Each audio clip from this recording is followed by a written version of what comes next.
बता भैया, क्या बना दो, दाढ़ी या बाल? दाढ़ी तो है नहीं भैया, बाल ही बना दे। वाह भैया, गर्लफ्रेंड दो दो है।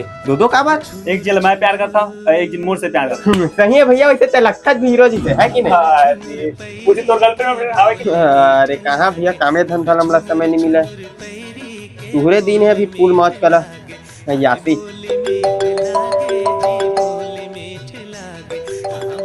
अरे भैया, फिर तो गर्लफ्रेंड के फोन आते। उठा ना उठा ना। मैं उठा? हाँ हाँ, उसकी कम कर।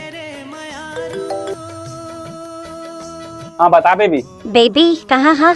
वो तोर घर के बाहर में जो सैलून है ना, वहाँ बाल कटवाता हूँ। अरे वहाँ का बढ़ गए हाथ, वो मोर भाई के सैलून है।